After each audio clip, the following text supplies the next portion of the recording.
हिंदी फिल्मों के आकर्षक अभिनेताओं में शुमार जॉय मुखर्जी को फिल्मी पृष्ठभूमि उनके पिता शशिधर मुखर्जी से विरासत में मिली। उन्होंने विरासत में मिली अभिनय प्रतिभा को निखारा, संवारा और धीरे धीरे वे 60 के दशक के लोकप्रिय अभिनेताओं की सूची में शामिल हो गए।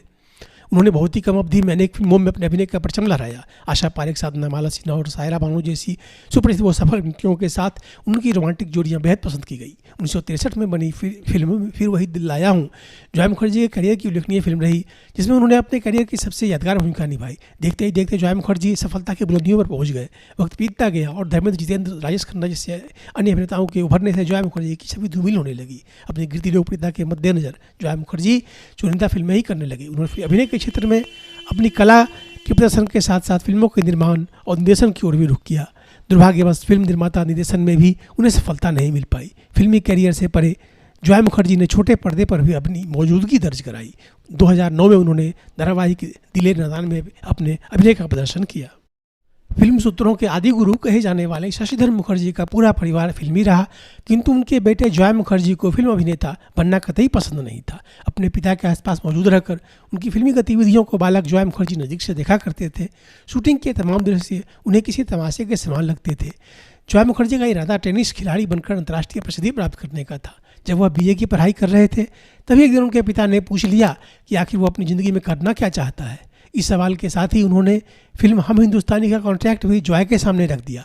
जॉय ने अनमने भाव से फिल्म यह सोचकर साइन कर ली कि चलो पॉकेट मनी के लिए अच्छी रकम मिल जाएगी। जब फिल्म का ट्रायल शुरू हुआ तो प्रीव्यू थिएटर से वो भागकर घर आ गए। पर्दे पर अपने अभिनय तथा लुक को वह बर्दाश्त नहीं कर पाए थे।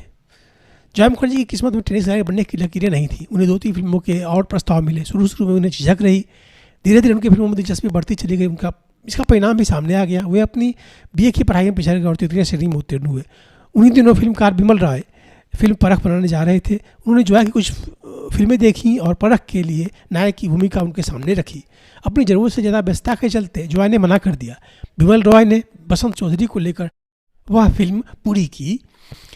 जॉय मुखर्जी की दूसरी फिल्म थी लव इन शिमला। इसे नए डायरेक्टर RK नैयर निर्देशित कर रहे थे।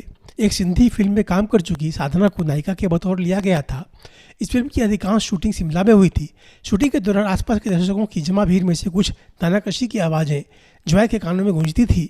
ये क्या हीरो बनेगा, ये क्या एक्टिंग करेगा, आईने में इसने अपनी सूरत देखी है। यह सब सुनकर जॉय चुप रहते, क्योंकि जवाब के लिए कोई सुपरहिट फिल्म उनके पास नहीं थी। Love in Shimla film superhit साबित हुई। जॉय को स्टार का दर्जा मिला।